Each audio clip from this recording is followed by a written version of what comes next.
सध्या पुण्याकडे IT सेक्टरमध्ये ह्या रिसेशनमुळे बऱ्याच जणांचे जॉब जात आहे. आता काही तरुण असे असतील की वडिलोपार्जित शेती आहे तरीसुद्धा आता काळानुसार ते तिथे जॉब करतात. पण असे तरुण शेतीमध्ये येऊन करिअर घडू शकतात का? 100% सर. मी तर म्हणेल म्हणजे माझा गावाचा इतिहास सांगतो सर मी तुम्हाला. गोडोद्या गावामध्ये कोरोना 2022-23 हा नाही 2022 नंतरचा जो 2020-21 ला जो कोरोना आला त्याच्यामध्ये बरेच लोक आमच्या गावाचे तरुण हे पुण्याला नोकरीला होते. त्याच्यानंतर ते मग कोरोनामध्ये वर्क फ्रॉम होम चालू झालं. बाकीच्यांचं कोणाचं जॉबही गेले. त्यानंतर ते घरी आले. बऱ्याच जणांचे जॉब त्या काळामध्ये गेले. बरोबर. मग घरी आले. मग जमावबंदी असायची गावामध्ये. मग मित्रमंडळी मिळून कुठं गप्पा मारायचा, कुठं जायचं, तर आम्ही शेतात येऊन बसायचो. शेतात येऊन बसायचो ते मग माझ्या शेतात यायचे आणि बघायचे. त्यांनी बघितलं, माझी केळी बघितली, पपई बघितली. मग त्यांनी घरी जाऊन वडिलांशी चर्चा केली किंवा मी आज संदीप दादांच्या शेतावर गेलो होतो, तिथं बसलो होतो. मग त्यांची केळी तर खूप चांगली आहे, आपली केळी तशी नाही आहे, आपली पपई पण तशी नाही आहे. मग ते काय करतात? मग त्यांनी वडिलांशी चर्चा केली. त्याच्यानंतर परत ते मग असं आमचं दररोजचं चाललं. कोण एके दिवशी कोणाच्या शेतात, दुसऱ्याच्या शेतात, असं आम्ही जाऊन पाहणी करायचो. मग त्याच्यात आम्ही एक ग्रुप स्थापन केला, युवा फार्मर ग्रुप म्हणून. आम्ही एक गावाचा ग्रुप तयार केला युवकांचा. सगळं मिळून एकत्र आलो. आम्ही असं ठरवलं की आपण एकमेकांना आपलं नॉलेज शेअर करायचं आणि आपण शेतीला सुरुवात करायची. तुम्हाला खोटं वाटेल सर, 20 ते 22 इंजिनियर मुलं आज माझ्या गावामध्ये शेती करतायत. कोरोनापासून आले तर ते परत गेलेच नाहीत.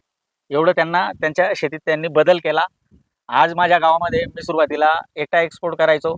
आता माझ्या जोडीमध्ये अजून 20 शेतकरी तयार झाले की ते एक्सपोर्ट माल तयार करतात. त्याच्यामध्ये काय होतं, आमची जे एकमेकांमध्ये कॉम्पिटिशन तयार झाली की मी तुझ्यापेक्षा सरस कसं जाऊ शकतो, कशी चांगली केळी घेऊ शकतो. तर ती एक पण फ्रेंडली कॉम्पिटिशन, हेल्दी कॉम्पिटिशन.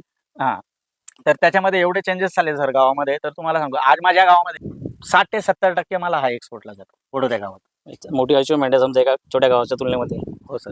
तर मी नवीन युवकांना एकच सांगेल की शेतीकडे तुम्ही नुसतं शेती हा जो आज दिसतोय, म्हणजे आज जे शेतकरी जगासमोर मांडला जातोय किंवा आज शेतकरी दिसतोय, तो शेतकरी निव्वळ लोकांचा बघण्याचा दृष्टिकोन आहे म्हणून आहे. जर तुम्ही यशस्वीरित्या शेती केली तर तुम्ही शेतीमध्ये खूप मोठं करिअर 100% करू शकतात. नगदी पिकामध्ये तुम्ही जर केळीसारख्या पिकामध्ये, पपईसारख्या पिकामध्ये जर तुमचं करिअर, जर तुमच्याकडे पाण्याची उपलब्धता चांगली असेल, शेती जमीन त्या पद्धतीची असेल, तर 100% तुम्ही शेतीमध्ये चांगलं करिअर नक्कीच करू शकता. आणि बदलत्या काळानुसार ती गरज सुद्धा आहे. जर तुम्ही बघितलं सर तर लोकसंख्येनुसार, आजच्या आपल्या भारताच्या लोकसंख्येनुसार जर तुम्ही अन्नधान्याचा जर रेशो बघितला तर तो नक्कीच पुढे भविष्यामध्ये शेतीला चांगले दिवस येतील याचा तुम्हाला आजही प्रत्यय येतोच आहे. बरोबर. आणि एकंदरीत आता जसं सध्या आपल्या अर्थव्यवस्थेमध्ये मंदी येण्याचे मोठे म्हणजे चान्सेस आहेत. व्हिडिओला तुम्ही शेअर करा, प्रत्येक शेतकऱ्यांपर्यंत हा व्हिडिओ पोहोचला पाहिजे. याशिवाय आपल्या चॅनलला सबस्क्राईब करा, जेणेकरून असेच नवनवीन व्हिडिओ, शेतीतील संबंधित व्हिडिओ आणि इतर व्हिडिओ तुम्हाला मिळत राहतील.